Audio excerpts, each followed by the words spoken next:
Seat जिसकी हम चर्चा करेंगे वो है साहिबगंज की सीट। क्या कह रहा है साहिबगंज? देखिए समरीन जी, आपने पहली सीट बहुत ही दिलचस्प सीट ली है और बहुत ही बलवान सीट भी ली है। दबंग की सीट है, दबंग की सीट, मुजफ्फरपुर का साहिबगंज विधानसभा क्षेत्र। आपको जानकर आश्चर्य होगा कि भाजपा कोटे से मंत्री हैं राजू कुमार सिंह। उनके इतिहास को दरकिनार करते हुए 2025 में जब मंत्रिमंडल का विस्तार हुआ तो उन्हें मंत्री बनाया गया, लेकिन वे भाजपा के विधायक नहीं बने। मतलब भाजपा के विधायक भाजपा के टिकट पर चुनाव नहीं जीते। बिल्कुल। हाँ, वह वीआईपी के टिकट पर चुनाव जीते थे और बीजेपी में बाद में शामिल हो गए थे। तो मूल रूप से भाजपा ही नहीं। और आपको जानकर हैरत होगी कि जब यह भाजपा के टिकट पर चुनाव लड़े 2015 में, जब नीतीश कुमार महागठबंधन को लीड कर रहे थे, तो यह चुनाव हार गए थे। चुनाव हार गए थे। जी। हमने इसलिए कहा कि साहिबगंज दिलचस्प सीट है क्योंकि हम इसके चुनावी इतिहास को देख रहे थे। 1985, 1990, 1995 और 2015, ठीक है, इन 4 विधानसभा चुनावों में साहिबगंज में बीजेपी लड़ी है और चारों बार चुनाव हारी है। चारों बार चुनाव हारी जी। है। तो अभी तो कहे जाएंगे कि राजू कुमार सिंह बीजेपी में शामिल हो चुके हैं, तो बीजेपी के ही सिटिंग है। बिल्कुल। तो आपको पहले चुनावी इतिहास बताते हैं पिछले 2 चुनावों का। देखिए 2020 में राजू सिंह मुकेश सहनी की पार्टी वीआईपी के उम्मीदवार के तौर पर कैसे टिकट मिला था, लंबी कहानी है। अच्छा। 81,203 मत लाकर चुनाव जीते। और राम विचार राय आरजेडी के, जो 2015 में जीते हुए विधायक थे, वह चुनाव हार गए 65,870 मत लाकर। अच्छा। देखिए चिराग पासवान ने 2020 के चुनाव में मुकेश सहनी के उम्मीदवारों के खिलाफ भी उम्मीदवार किए थे। मुकेश सहनी एनडीए में ही थे। बिल्कुल। हाँ, बिल्कुल जी। और मुकेश सहनी का सामंजन बीजेपी ने किया था। तो कृष्ण कुमार सिंह साहिबगंज में एलजेपी के उम्मीदवार थे, उन्हें 5,382 मत मिले थे। राजू सिंह की जीत 15,333 मतों से हुई थी। अब देखिए हमने कहा 2015 में राजू सिंह बीजेपी के उम्मीदवार बने। बिल्कुल। और नीतीश कुमार महागठबंधन को लीड कर रहे थे। बिल्कुल साथ में थे। देखिए नीतीश कुमार की खुन्नस राजू सिंह से पहले ही हो गई थी। अच्छा। यह भी आपको बताएंगे जी। तो 2015 के चुनाव में जब नीतीश महागठबंधन को लीड कर रहे थे, तो राम विचार राय आरजेडी के प्रत्याशी 70,583 मत लाकर साहिबगंज जीत गए और राजू सिंह बीजेपी के उम्मीदवार के तौर पर 59,923 मत लाकर चुनाव हारे। मतलब अंतर रहा 10,660 मतों का। तो अब देखिए हमने क्यों कहा कि राजू सिंह से नीतीश कुमार की खुन्नस। बिल्कुल। राजू सिंह की opening, political opening Ramvilas Paswan की पार्टी के साथ हुई थी। अच्छा, पहला चुनाव फरवरी 2005 में इन्होंने रामविलास पासवान की पार्टी एलजेपी के टिकट पर लड़ा था। फिर जेडीयू में आए, 2005 अक्टूबर में जेडीयू से लड़े, जीते। 2010 में जीते जेडीयू के टिकट पर ही। ठीक है। लेकिन जब नीतीश कुमार ने 2014 में लोकसभा चुनाव की हार के बाद मुख्यमंत्री की कुर्सी छोड़ी और जीतन राम मांझी को मुख्यमंत्री बनाया जी। लेकिन रिमोट कंट्रोल तो नीतीश कुमार के पास ही था। हाँ। राज्यसभा का चुनाव का मौका आया, तो राज्यसभा के चुनाव में जो जेडीयू के अधिकृत उम्मीदवार थे, उनके खिलाफ भाजपा की चाल में फंसकर जेडीयू के अधिकृत उम्मीदवार के खिलाफ मत देने वालों में जिन जेडीयू के विधायकों का नाम था, उसमें राजू कुमार सिंह का नाम भी था। अच्छा, ठीक है ना जी। तो राजू कुमार सिंह ने पार्टी लाइन से इतर ज्ञानेंद्र सिंह ज्ञानू थे, नीरज कुमार बबलू थे, हाँ। रविंदर राय थे, राहुल शर्मा थे, ये लोग। तो नीतीश कुमार की खुन्नस, ये ही कारण रहा कि 2015 में इन्हें महागठबंधन की ओर से टिकट नहीं मिला और जेडीयू ने दूरी बना ली। जेडीयू ने दूरी बना ली। तो अब देखिए क्या हुआ कि 2020 में यह बीआईपी से जीते, फिर बीजेपी में शामिल हो गए। जब बिहार में महागठबंधन की सरकार बनी, 2020 के चुनाव के बाद जब पलटा पलटी हुआ और महागठबंधन की सरकार बनी, तो नीतीश कुमार को लगा कि हमें तो वहां जहां महागठबंधन के प्रत्याशी नहीं जीते हुए हैं, उम्मीदवार तलाशने होंगे। बिल्कुल। तो नीतीश कुमार की नजर साहेबगंज पर भी गई। साहेबगंज में राजू सिंह पुराने जेडीयू के बीजेपी में गए, बीजेपी से वीआईपी में गए, फिर बीजेपी में आए, और उनकी छवि। तो नीतीश कुमार ने उम्मीदवार तलाशना शुरू कर दिया कि साहेबगंज में 2025 में हमें किसी को लड़ाना होगा। और आपको जानकर हैरत होगी, ये कंफ्यूजन आज तक बरकरार है कि नीतीश कुमार ने उम्मीदवार तलाश रखा है। अच्छा, ठीक है ना जी। अब साहेबगंज में बिहार में फिर से एनडीए की सरकार बन गई है। अब साहेबगंज में बीजेपी का उम्मीदवार होगा कि जेडीयू का उम्मीदवार होगा, ये बड़ा प्रश्न। हाँ, ये बड़ा प्रश्न। तो नीतीश कुमार ने उम्मीदवार कैसे तलाशा? उम्मीदवार तलाश रहे थे सभी विधानसभा क्षेत्रों में जहां महागठबंधन के नहीं जीते हुए थे। तो लैंड डेवलपमेंट बैंक आप जानती हैं पटना में, वहां वीर कुंवर सिंह के जन्मोत्सव के अवसर पर एक कार्यक्रम था। तो वहां विजय कुमार सिंह चेयरमैन है। कोई बात निकली, नीतीश कुमार गए हुए थे साहेबगंज की बात, तो वहां नीतीश कुमार की मुलाकात कराई गई, जिनका नाम सुबोध शंकर कुमार उर्फ राजकुमार, साहेबगंज से। अच्छा, ठीक है ना। और इनका परिचय ऐसे दिया गया कि इनके ही दरवाजे से 2005 में राजू सिंह की लॉन्चिंग हुई थी।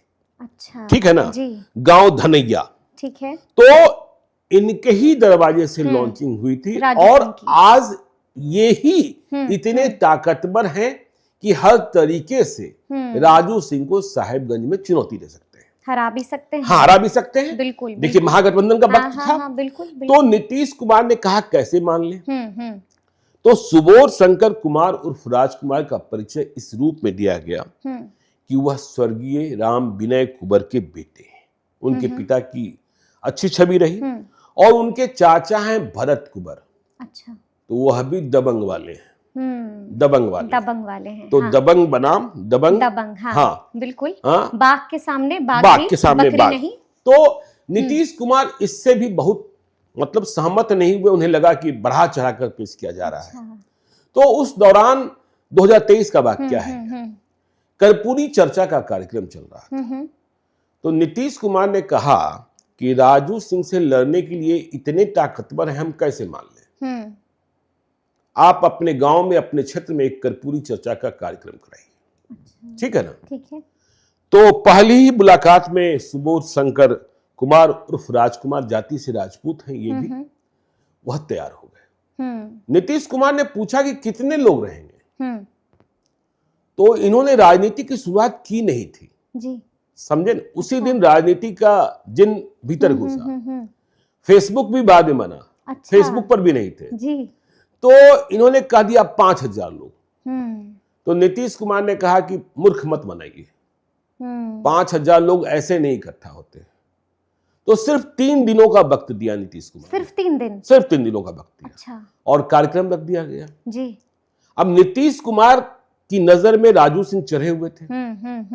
और साहेबगंज 2025 दिखाई पड़ रहा था। बिल्कुल बिल्कुल।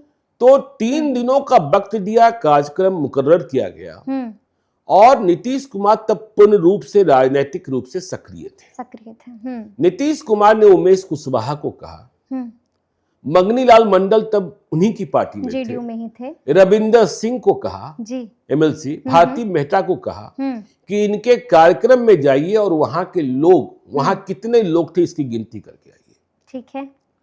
तो 3 दिनों के बाद कार्यक्रम वहां 5016 कुर्सियां लगाई गई। हमें जेडीयू के एक बड़े नेता बता रहे थे कि कुर्सियां बाजाप्ता गिनी गई और सारी कुर्सियां भरी हुई थी। अच्छा। सारी कुर्सियां भरी हुई थी। तो उमेश कुशवाहा, रविंदर सिंह, मंगनीलाल मंडल लौटे तो नीतीश कुमार को रिपोर्ट दी गई। हाँ। तो नीतीश कुमार को लगा कि ये तो ठीक है, हाँ, एक मजबूत आदमी मिल गया। हाँ, एक मजबूत आदमी मिल गया जी। तो नीतीश कुमार ने पटना बुलाया। ठीक कि नहीं, पहली ही पारी में आप सफल हुए। हाँ। आप आगे बढ़िए, आप आगे बढ़िए। अब देखिए फिर क्या हुआ कि 24 में पटना में फिर जेडीयू का एक कार्यक्रम तय किया गया, कर्पूरी चर्चा का ही। तो नीतीश कुमार ने बुलाया। नीतीश कुमार सभी से मिल रहे थे। बिल्कुल। तो नीतीश कुमार ने पूछा कितने लोग ला सकते हो। तो इन्होंने कहा, जो सुबोध शंकर कुमार हैं उर्फ राजकुमार, कि आप जितना कह दें, अच्छा, आप जितना कह दें, इस बार कहा कि आप जितना कह दें। हाँ। तो नीतीश कुमार ने कहा 1000 आदमी ले आओगे। अब देखिए, वो कार्यक्रम साहिबगंज में, ये कार्यक्रम पटना में, बिल्कुल। तो हाँ। इतना ले आओगे। तो इन्होंने कह दिया उससे अधिक ले आएंगे। तो 2000 लोग लेकर ये पहुंचे। ठीक है, जस्ट डबल। हाँ। 2000 लोग लेकर पहुंचे थे। नीतीश कुमार फिर गदगद हुए। अभी बिहार में एनडीए की सरकार फिर से नहीं बनी थी, ठीक है ना। तो अब कह दिया गया कि इन्हें आप साहिबगंज की तैयारी कीजिए।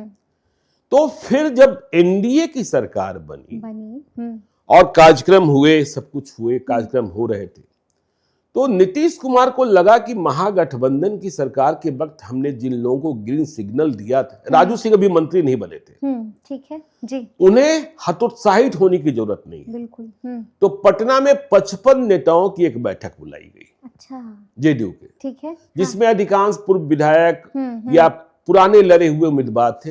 लेकिन जिन नए लोगों को बुलाया गया था उसमें ये सुबोध शंकर, माफ कीजिएगा, सुबोध शंकर कुमार और राजकुमार भी थे, ठीक है, थे। तो इनको बुलाया गया और यह कह दिया गया कि आप सभी उम्मीदवार हैं, आप सभी उम्मीदवार हाँ, आप सभी उम्मीदवार हैं, अपने अपने क्षेत्र में जाकर तैयारी कीजिए। तो अब तो ये उम्मीदवार हो गए जेडीयू के, नीतीश कुमार ने कह दिया। अब मंत्रिपरिषद का विस्तार हो गया, राजू सिंह मंत्री बन गए, ठीक है। तो फिर कंफ्यूजन। लेकिन जेडीयू की ओर से साहिबगंज में चर्चा यह है कि जेडीयू की ओर से अब भी कहा गया है कि आप तैयारी करते रहिए, राजकुमार जी को, हाँ, सुबोध शंकर कुमार उर्फ राजकुमार को कहा गया कि आप तैयारी करते रहिए, ठीक है। तो वो तैयारी कर रहे हैं। हाँ। जनवरी से ही लगातार पद यात्रा कर रहे हैं। अच्छा, जनवरी से ही लगातार पद यात्रा कर रहे हैं। तो अब साहेबगंज में यह स्थिति हो गई है कि उम्मीदवार कौन, जेडीयू के सुबोध शंकर कुमार उर्फ राजकुमार या बीजेपी के राजू सिंह।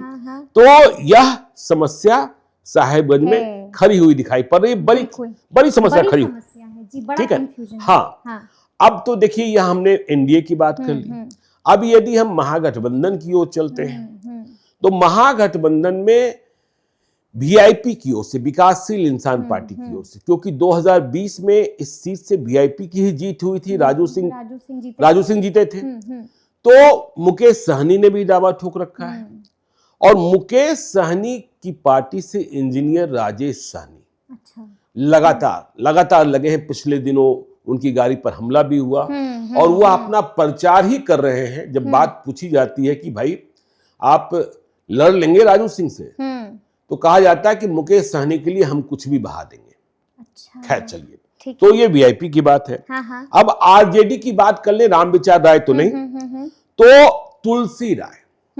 तुलसी राय जिनके साथ मारपीट की घटना हुई, बिल्कुल, हाँ, याद है ना, जिनके साथ मारपीट की घटना हुई। हम लोग कहते हैं साहबुद्दीन के एक थप्पड़ ने ओम प्रकाश यादव को सांसद बना दिया, नेता बना दिया। वही बात साहेबगंज में तुलसी राय के साथ है। तो तुलसी राय आरजेडी के दावेदार बने हुए हैं, और पृथ्वीनाथ राय एक दूसरे हैं। जनसुराज पार्टी की बात भी करनी होगी, बिल्कुल करनी होगी। तो जनसुराज पार्टी से मीरा कौमुदी, देखिए यहाँ वैश्य आबादी बहुत है, तो मीरा कौमुदी की चर्चा अभी सबसे अधिक तेज है। लेकिन प्रशांत किशोर क्या करेंगे और साहेबगंज में क्या और अपडेट होगा, यह भी हम आपको आगे बताएंगे।